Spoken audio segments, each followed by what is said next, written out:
आइए जानते हैं। पहला स्ट्रेच एक्सरसाइज है कैट काउ स्ट्रेच या मैत्री आसन। इसका नियमित अभ्यास कई प्रकार से शरीर के लिए लाभदायक हो सकता है। ये मुद्रा आपकी रीढ़ की बेहतर स्ट्रेचिंग करने के साथ पेट के अंगों के लिए विशेष लाभप्रद मानी जाती है। योग विशेषज्ञों के अनुसार नियमित रूप से दिनचर्या में योगासनों को शामिल करना आपकी सेहत को गजब का बूस्ट दे सकता है। शारीरिक सक्रियता को बढ़ावा देने के साथ मानसिक स्वास्थ्य को बेहतर बनाने और शरीर की एकाग्रता में सुधार करने में मैत्री आसन का नियमित अभ्यास आपके लिए बेहतर विकल्प हो सकता है। यह आसन पेट से लेकर पीठ तक और पैर से लेकर सिर तक की कई बड़ी मांसपेशियों को सक्रिय करके रक्त के संचार को सुधारने में सहायक है। कैट काउ पोज का अभ्यास करना आसान है। किसी विशेषज्ञ से शुरुआत में इसके सही तरीके के बारे में जानकारी ले लें। सबसे पहले फर्श पर दोनों घुटनों और दोनों हाथों को टेक कर बिल्ली जैसी मुद्रा बनाएं। जांघों को ऊपर की ओर सीधा करके पैर के घुटनों पर 90 डिग्री का कोण बनाएं। अब लंबी सांस लें और सिर को पीछे की ओर झुकाते हुए टेलबोन को ऊपर उठाएं।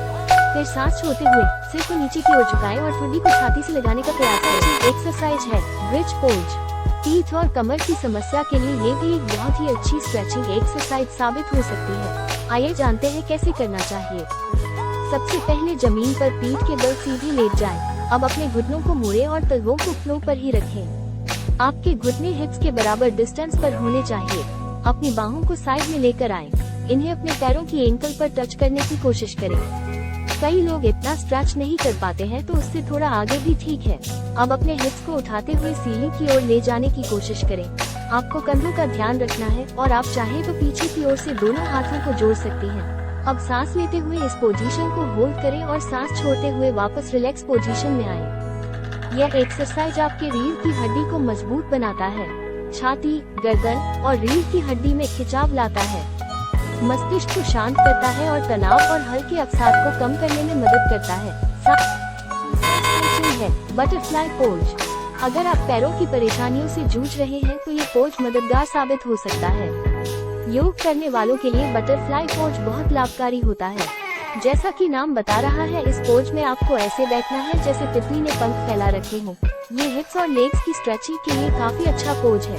फ्लो पर बैठें और अपने पैरों के तलवों को आपस में जोड़ें।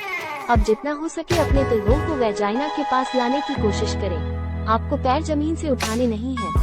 लंबी सांस लें और इस स्ट्रेचिंग को ज्यादा होल्ड करने की कोशिश करें। यह एक्सरसाइज सिर्फ आपकी पीठ के लिए ही नहीं, बल्कि आपकी सभी मसल्स का तनाव दूर करता है, ओवरी में ब्लड फ्लो को बढ़ाता है, जिससे पीरियड्स नियमित हो जाते हैं और आपको ज्यादा फर्टाइल बनाता है।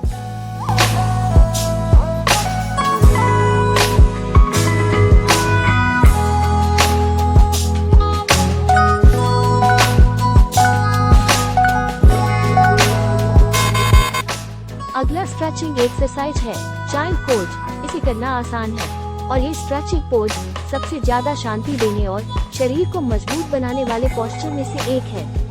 इसे करना बहुत ही आसान है। आप सबसे पहले वज्रासन की मुद्रा में सीधे बैठ जाएं। अपनी पीठ को सीधी रखें और सिर को झुकाएं नहीं। फिर अपने हाथ को सिर की सीध में ऊपर की तरफ लेकर जाएं और फिर इन्हें सांस छोड़ते हुए आगे की ओर ले जाकर झुका दें। आपको दोनों हाथों को मिलाना नहीं है, बस हथेलियों को जमीन की तरफ रखना है। सिर को भी जमीन से सटा कर रखना है।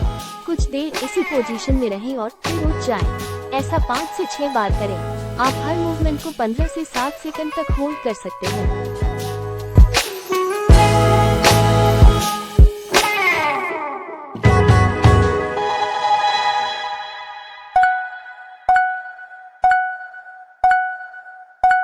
अगला एवं अंतिम स्ट्रेचिंग एक्सरसाइज है पिरामिड पोज स्ट्रेचिंग। सबसे पहले आप माउंटेन पोज ताड़ासन की स्थिति में आएं। बाएं पैर को दाएं पैर से 2 से 3 फीट पीछे लाएं और पिरामिड की मुद्रा में आने की कोशिश करें। अपने हाथों को प्रार्थना की स्थिति में रखें। अपने कूल्हों को सामने की ओर रखते हुए सांस छोड़ें। कूल्हों से टिका हुआ दाहिने पैर के ऊपर आगे झुके। लंबा सांस लें और अपनी रीढ़ को लंबा करें और सांस छोड़ते हुए अपने धड़ को जांघ की ओर लाएं। यहाँ पर आप कुछ देर रुकें और 3 से 5 लंबी सांसों के लिए इस स्थिति में रहें। सांस लेते हुए आप ताड़ासन में वापस आ जाएं। इसी प्रक्रिया को दूसरे पैर से दोहराएं। अगर इस योग का नियमित अभ्यास किया जाए तो वजन कम करने में भी मदद मिल सकती है। दिमाग को शांत करने में अहम रोल अदा करता है। रीढ़, कंधों और कलाई, कूल्हों और हैमस्ट्रिंग को फैलाता है। पैरों को मजबूती प्रदान करने में सहायता करता है। पेट के अंगों को उत्तेजित करता है। मुद्रा और संतुलन की भावना में सुधार करता है। पाचन में सुधार करता है। ऐसे ही एक्सरसाइज संबंधित जानकारियों एवं नए वर्कआउट को जानने एवं सीखने के लिए हमारे चैनल को सब्सक्राइब करें। धन्यवाद।